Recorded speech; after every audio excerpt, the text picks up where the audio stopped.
And all my explanations are quite lucid, I am sure. Yet everybody tells me that my lectures are obscure, and I can't think why. Combinatorial analysis is the mathematical theory of counting, and it's really necessary as a building block for all areas of math, including probability. Let's look at the basic principle of counting. If an experiment has m results and another experiment has n results, together they have mn results. You can prove this by graphing it, and this should be visually understandable. Rows times columns, as I'm sure you know, is m times n, and you can really test this out for yourself.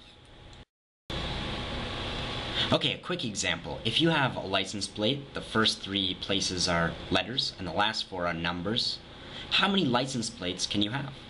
And this is where the counting comes into play with probability in a simple example, I guess. So if you treat each one of these as, I guess, an experiment, then the first one has 26 possibilities, because 26 letters, and 10 numbers for the last 4. And that way, you get all the licenses possible. So permutations are really how to arrange things and the number of ways you can arrange something. So just a quick example to describe it. If you have 3 letters, A, B, and C, how many arrangements are there? Well, as you can see, there are 6. But mathematically, how does this make sense?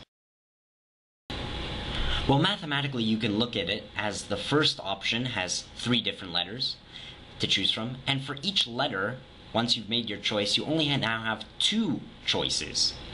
So for A, you can then choose B or C, and then the last choice, you have no choice. So you get, for each one of the 3, you get 2. And this gets you 6 choices in all. In general, you can see it as this equation. If you have n numbers, then n times n minus 1 all the way down to 1. This is written as n exclamation mark, or pronounced as n factorial. And every time you see this now, you should think of this equation. A quick example, if you have 9 flags, and you can make messages out of these flags, 4 of them are white, 3 of them are red, and 2 of them are blue, well, you have 9 factorial ways of arranging them. So 9 factorial messages, right? Well, not really, because there's actually a trick to this, believe it or not.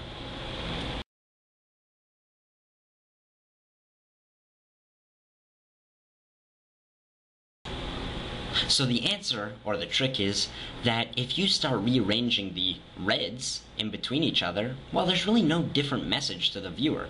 Because as you can see in these 3 examples, I've mixed up the reds, theoretically, but you can't tell a difference.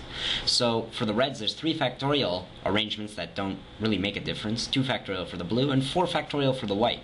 So you take your entire arrangement set, which is 9 factorial, that's all the ways you can arrange it, which is 9 times 8 all the way down to 1, and divide it by these other non-meaningful arrangements, and you get your answer. Thank you for watching, and there should be more videos to come soon. Each lecture is a masterpiece, meticulously planned, yet everybody tells me that I'm hard to understand, and I can't think why.